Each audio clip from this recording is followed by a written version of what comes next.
جب بھی آپ کوئی کاروبار کریں تو اس کے ان پہلوؤں کو پہلے غور کریں کہ اس کاروبار میں مجھے جھوٹ تو نہیں بولنا پڑے گا، اس کاروبار میں میرا کوئی عمل ایسا تو نہیں ہوگا جو اللہ کی ناراضگی کا سبب ہوگا۔ اللہ نے انسان کو وسعت عطا کی ہے، وہ بہت سارے کام کر سکتا ہے۔ بعض لوگ کہتے ہیں جی میں یہ کام کرتا ہوں، میں داڑھی مونڈتا ہوں، تو کیا میں اگر یہ نہیں کروں گا تو کیا کروں گا؟ اللہ نے تیری ساخت تو اس طرح نہیں بنائی ہے کہ اس کے علاوہ تو کوئی اور کام ہی نہیں کر سکتا۔ اللہ تعالیٰ نے تجھے بہت سارے کاموں کی صلاحیت عطا کر رکھی، اس لیے کوئی بھی کام شروع کرنے سے قبل اس کے سارے پہلوؤں پر جائزہ لے لینا چاہیے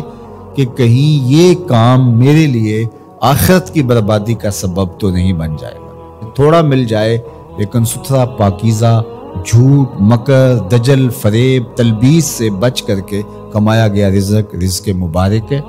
اور رزق مبارک ہی بڑی دولت ہے۔ رزق وسیع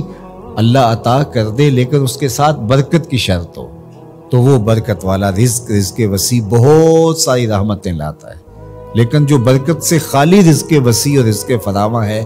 وہ ہمیشہ بے برکتیاں لاتا ہے اور زندگی کے اندر تلخیاں پیدا کرتا ہے۔ تو اس لیے میں تو جب بھی دعا مانگتا ہوں کہ اللہ میں رزق حلال، رزق وسیع، رزق سہل اور رزق مبارک عطا کرنا، تو رزق مبارک اللہ سے مانگو جو برکت والا رزق ہے۔ تو وہ برکت والا رزق وہی ہے جس طرح اس حدیث میں آیا کہ جس کو حاصل کرنے کے لیے جھوٹ کا سہارا نہیں لیا گیا، جس رزق کے حصول کے لیے کسی درجے میں کوئی جھوٹ بولا گیا ہے تو وہ رزق مبارک نہیں ہوگا، وہ رزق وبال جاں بن جائے گا، وہ بے قراری قلب کا ذریعہ بنے گا، اضطراب باطن کا سبب بنے گا، بے چینی کا سبب ہوگا، عجیب اندر ایک جو ہے وہ اضطرار اور اضطراب ہوگا۔ سوکھی روٹی بھی کھا لی لیکن حلال رزق کی سچائی کے ساتھ حاصل کی گئی روٹی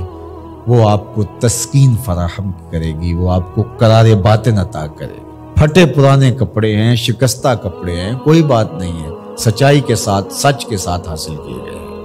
لیکن عالی نصب پوشاک بھی پہن لی اور اس کی قیمت کا کوئی لباس پوری تقریب میں کسی کے پاس نہیں تھا، لیکن وہ جھوٹ سے، مکر سے حاصل کیا گیا تھا، تو اس کے تارو پود صاحب لباس پر لانتیں کر رہے ہوں گے اور وہ قیامت کے دن مواخذے کا ذریعہ ہوگا۔ عمومی طور پہ مزاح میں لوگ جھوٹ بولتے ہیں، لیکن آقا کریم کے ترمذی نے بھی باب مزاح النبی بیان کیا، باقی محدثین نے بھی، آپ پڑھیے، مزاح میں بھی حضور نے سچ بولا ہے۔ کبھی ایسا نہیں ہوا کہ حالت مزاح میں بھی ایسی بات کہی ہو کہ جو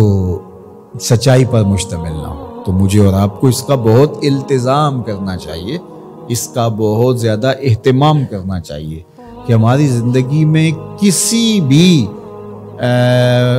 جو ہے وہ زاویے میں اور کسی بھی صورت میں اور کسی بھی شکل میں جھوٹ موجود نہ ہو۔ اللہ تعالیٰ جل شانہ ہمیں اپنی خاص عنایتیں اور کرم نوازیاں نصیب فرمائے اور سچائی کے ساتھ جڑے رہنے کی توفیق ارزانی فرمائے۔